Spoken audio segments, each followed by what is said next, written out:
Olá, pessoal, como todos vocês estão? Eu espero sinceramente que vocês todos estejam muito bem por aí. Aos pouquinhos aqui as coisas também vão se encaixando e a gente vai voltando aqui à nossa rotina da gravação dos nossos áudios aqui para vocês estarem acompanhando as nossas impressões e as nossas indicações sobre livros, sobre filmes e sobre séries. E sejam todos muito bem-vindos ao nosso podcast, o podcast Uma Leitora no Cinema. Meu nome é Gisele Santos, sou apaixonada por livros, filmes e séries. Estou aqui sempre que dá, a ideia seria semanalmente, mas enfim, a vida começa a acontecer de formas meio diferentes e não tem como a gente estar aqui semanalmente ou quando dá, trazendo essas nossas indicações. Vocês todos nos acompanham no seu agregador de áudio favorito. Vocês também nos acompanham pelo YouTube e eu agradeço a companhia de todos vocês. Mais uma vez pedindo encarecidamente que vocês tragam todas as suas indicações, as séries que vocês estão mais gostando de acompanhar, o filme que mais te impressionou durante esses dias. Também você pode trazer o livro que você está lendo, você está achando mais bacana, de estar compartilhando as suas indicações, além também de compartilhar o nosso conteúdo com os seus amigos. É muito bacana essa interação e muito importante aqui para a gente. Bom, nós não vamos dar muito mais delongas, pois nós estamos voltando aqui a nossa programação.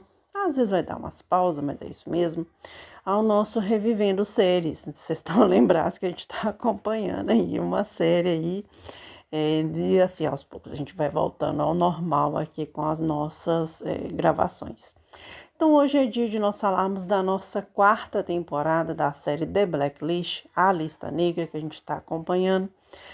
No momento da gravação deste áudio, vocês acompanham ela pela Netflix. Se você tem a TV Samsung na sua casa, tem um aplicativo que também você consegue assistir essa série, não da maneira cronológica, igual você vai se acostumar a ver pela Netflix todas as 10 temporadas, tá? E lá você consegue acompanhar meio que como a Pluto TV, como algumas outras TVs parabólicas, né? Enfim, que era antigamente, agora você a vê mais ou menos assim, alternadamente, vão alternando os episódios aí de todas as temporadas. Mas aqui, então vamos adentrar mais, né, nessa quarta temporada. Se tiver aí ruídos, me perdoe, mas domingo a gente sabe, né, família reunida e fazendo um pouquinho de arte, e é bom essa arte também. Mas vamos continuando aqui, porque essa quarta temporada a gente vê coisas muito interessantes que ainda não haviam sido realizadas nas 3 primeiras temporadas de The Blacklist. Vemos sempre o Eddington à frente de todos os seus oponentes. Mas a gente sabe que quando a gente vê esse tipo de série, isso acontece muito em Dexter, não sei se vocês estão lembrados, em breve a gente quer fazer aqui alguma coisa com relação a Dexter. E a gente sempre sabe que quando tem essa cara que é muito poderoso ou que consegue manipular todos à sua volta, a gente já sabe que alguém em algum momento vai virar a casaca, né? E aqui a gente vê a Mr.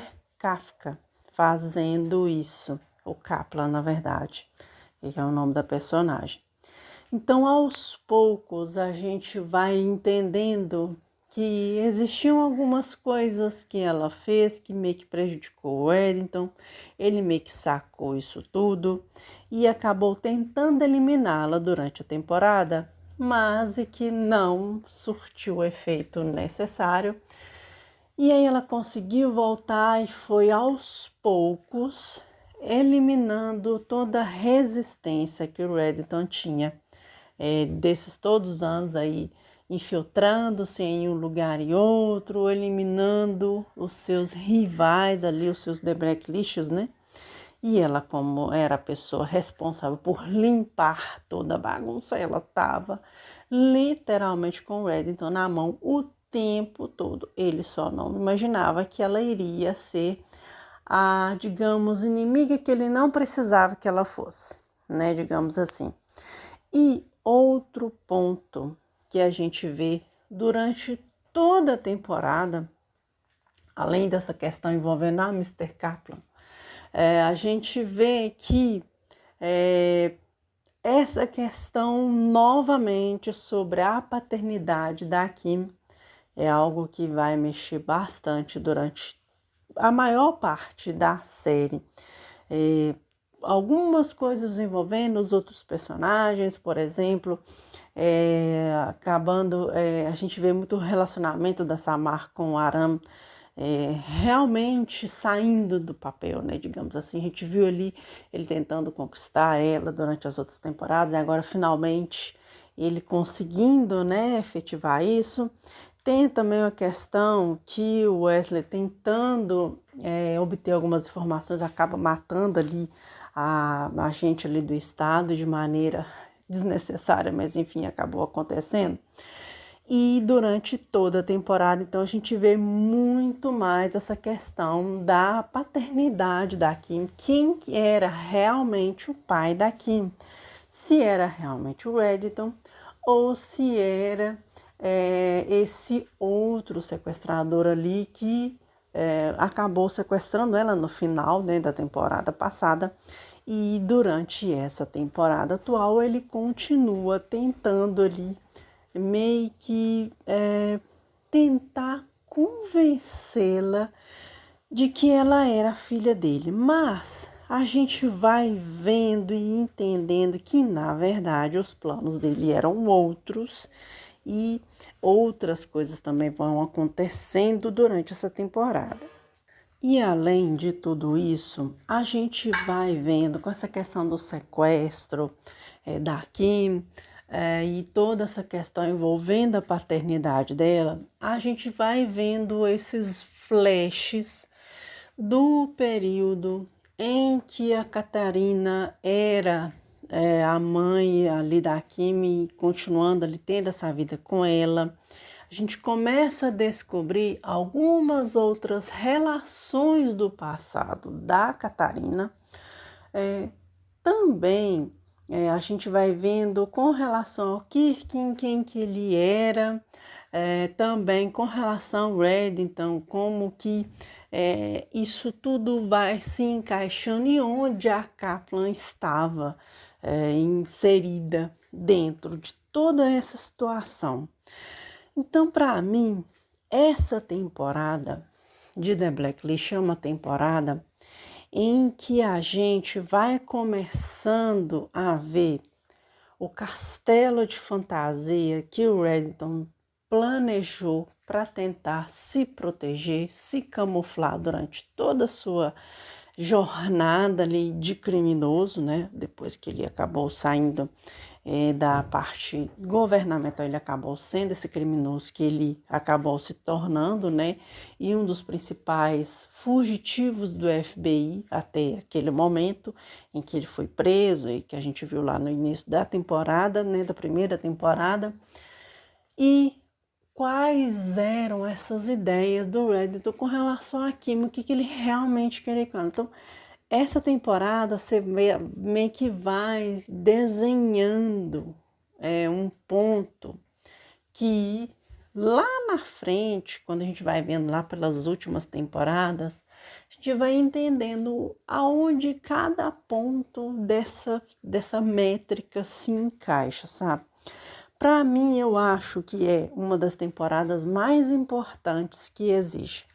Porque aqui a gente vai vendo esse castelo de areia do Reddington se desmanchando, depois como ele vai conseguindo dar a volta por cima e tentando resolver todo esse BO, entendeu? E a gente vai vendo que os outros agentes da agência, apesar de suas particularidades pessoais, eles vão tentando resolver toda essa pendenga que acaba ali acontecendo e que a gente vê muito que o Tom King, no final da temporada, acaba sendo de uma útil e agradável surpresa para Kim, ou seja, ele vai acabar, de certa forma, auxiliando ela e sendo um aliado muito precioso para descobrir realmente qual que é a ligação do Reddington com ela, entende? Então vão tendo pontos durante a série que ela fica um pouco mais envolvente do que as temporadas anteriores, que eu confesso que mais ou menos ali entre a segunda e a terceira temporada, elas ficam um pouquinho mais monótonas, mas nem tanto, né? Principalmente a temporada anterior, que ela foi também começando a dar esse start para a série subir aí como uma série muito vista no ramo policial. Aquela mesma história de casos da semana, né, com os The Blacklists ali, mas com mais esse embasamento com relação a essa relação que é meio estranha, né, com relação a Kim, e aí com o tempo ela vai entendendo quem ela é realmente e a gente vai conseguindo ter esses flashes do passado dela, o que vai se desenhar lá na frente nas outras temporadas que vão surgindo. É uma série que para alguns ela realmente não vai agradar, né? Porque quando a gente fala de séries policiais, são séries muito mais do mesmo, que não tem tantas mudanças. Mas The Blacklist, apesar de que é uma série muito pouco falada, hoje em dia, a época da exibição, ela era muito mais falada, mas eu vejo que é uma série que ela, até certo ponto, ela foi muito promissora. Lá pra frente, quando a gente for falar das últimas temporadas, eu acho, tenho uma impressão comigo, que The Blacklist acabou pegando aquele efeito Lost, sabe? As últimas temporadas foram temporadas que poderia ter acabado antes, digamos assim. Mas, né, enfim, a gente sabe que quando uma série faz sucesso, o negócio vai muito mais à frente e, infelizmente, isso acaba atrapalhando um pouco a própria atração como um todo. Mas, no geral, eu acho uma série muito boa de se acompanhar, principalmente quando você vai entendendo essas peças principais que a série acaba te entregando, você meio que vai encaixando um pontinho no outro e fica uma série interessante de acompanhar. Particularmente, até esse momento, essa é a minha melhor temporada, tá? A primeira, sim, é uma temporada muito interessante. Eu acho a segunda um pouco mais inferior, sabe? Mas essa quarta temporada eu gosto mais dela. Eu acho ela uma série bem ousada, mas dentro dos mesmos moldes policiais que tinha aí nas séries da década de 80, né? A década ali dos anos 90. Eram séries muito parecidas com The Blacklist. E eu quero saber as opiniões de vocês, se vocês estão acompanhando a nossa jornada de The Blacklist, se vocês estão gostando do nosso conteúdo e que vocês acharam dessa quarta temporada, ou se vocês pretendem acompanhá-la em algum momento. Deixem as suas indicações que eu vou adorar saber a opinião de cada um de vocês. Bom, gente, então é isso. Não quero me alongar muito aqui, porque é uma série que ela é bem objetiva, ela é bem sucinta, mas tem muitas coisas que a gente vê hoje em dia em outras séries e que beberam muito das séries antigas, tá? E The Blacklist é uma delas. É uma série que bebeu muito das séries policiais ali dos anos 90, até de filmes, né? Que tinham essa mesma vertente. The Blacklist acabou pegando. Vocês podem até dar essas indicações de filmes que vocês já viram antes e que acham que tem essa mesma ideia de The Blacklist. Então, nos vemos nos próximos vídeos do canal. Um grande abraço. Que Deus abençoe a vida de cada um.